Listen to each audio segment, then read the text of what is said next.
Yo, welcome back, y'all. What's going on? Welcome back to the show. Welcome back to the Zolyin Podcast, where we talk about fantasy, family, and freedom. I gotta check the time real quick. Time's good. I had to because the last 5 videos I tried to record did not record. Can you imagine that? Welcome to July. Okay, welcome to July. I recorded something a couple weeks back, but that didn't work out either because the editing was garbage. I've been having a lot of technical difficulties. I've been out and about all around the country, okay? And I finally settled down. And very soon, within a month or two, I'll have a set studio base operations place. In the meantime, okay, season 7 was kind of janky. I'm sorry, I do apologize about that.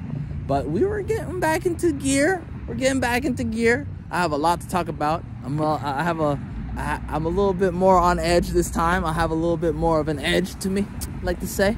Okay, if I do say so myself, I'm a little bit more ornery. I said ornery, not horny. I'm a little bit more antagonistic, just a little bit, just a tiny bit, just a smidge. I've been focusing on my writing. I've been very involved with that and a lot less involved with drama, but I do have a lot to say. I have a big backlog of comments and opinions I have about all the stuff that's going on around the world. Okay, I do want to say one thing.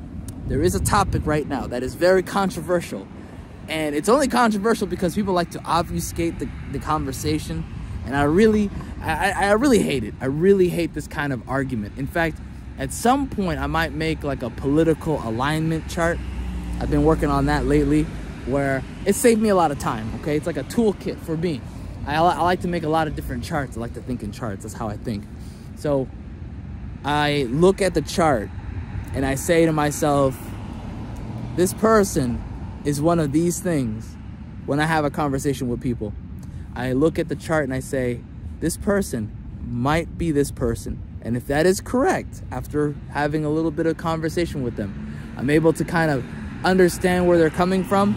And if I know they're in the red zone, is what I call it, the red zone, I know I'm wasting my time. And I just stop right there.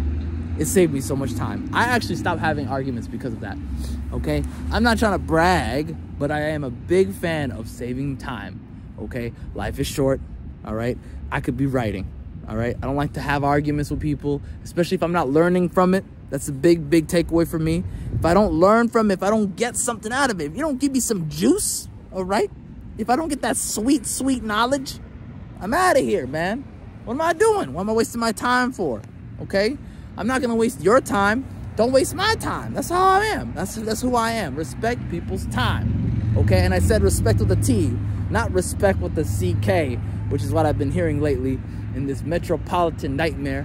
I need to write that down. Metropolitan Nightmare. That's a title for another book in the future. I'm gonna write a short story, and it's gonna be titled Metropolitan Nightmare. Maybe, we'll see. I have an idea. I have a vision for that one. I have a lot of ideas, guys. I can't stop now. It's the Pandora's box has been open. I can't stop it. It's bad. Hopefully you guys can hear me.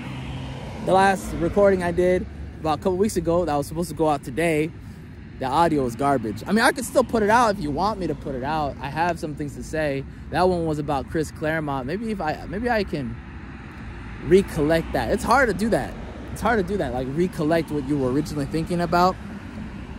It's hard to do that where you have an idea of what you wanted to say and what you wanted to talk about, and then where your mindset was and where your head was at and where you were going, what direction you were going with that. It's hard to recapture that.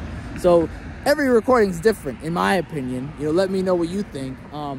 Anyways, going back to my main point, talking about this topic that's really controversial that I think people need to stop, zoom out. Not everybody's doing this. A lot of people are doing this from a particular side of the political aisle, I would like to say. And that is, does politics have a place in your story? The nuance of it is obvious. The nuance is, yes, it does. And I like to add the important addendum of your in-world politics in your story is what belongs in your story. The outworld politics can influence you, but you as a writer Your skill level will be determined by the audience, by how well you can, conceal that, or rather not allow that to be the actual medium of your story, right? If you have an idea of a story about, I don't know, you're inspired by Civil War, okay? You're inspired by the Civil War, or, the abolitionists, the Underground Railroad, and it's not one-to-one that, you're a good writer. If it's one-to-one that, verbatim, like you actually call it the Underground Railroad or something, come on, bro. What are we doing here? And I'm not saying that it doesn't have a place in it. Again, you can be inspired by it. You can take pieces of it. You can retool it. Again, the important part is, are you forging the story using the elements of those pieces and making it your own? Or are you just copying and pasting it? There's a difference. There is a difference. A real writer, a good writer, not a poor writer, is somebody who takes elements of it, pieces it together, able to reforge it like iron, like you're just able to just hammer that out and make a whole new metal out of it. I know that's not how metal works. I get it. But I'm trying to give you an example, okay? You're taking a bunch of different elements, you're putting it together, and a new element is born. That's writing, okay? Good writing is taking all these pieces and then making something new, okay? You can't make something new with it, and by new, it's yours. You made it your own. It's different. It's interesting. It's engaging. I want to keep reading it. If I don't want to keep reading it, you failed. That's how it is. If people want to keep reading, you succeeded. If people don't want to keep reading it, you failed. And that's okay. That's a learning experience. You're not a failure. You're not a loser. You're not a bad person. Failure is part of the process. If you cannot fail, this is not for you. If you cannot fail, this is not for you. Failure is just one moment in time where you learn something from it. You made a mistake. Maybe you went in a different path and you learned from it. Now it's time to regroup and make use of what you learned, right? Implement that. Take action on what you learned. Execute. That's what writing is, man. Anyways, that's it for me. That's my opinion. What's yours? Let me know in the comment section below. And welcome back. Have a great day. Bye-bye.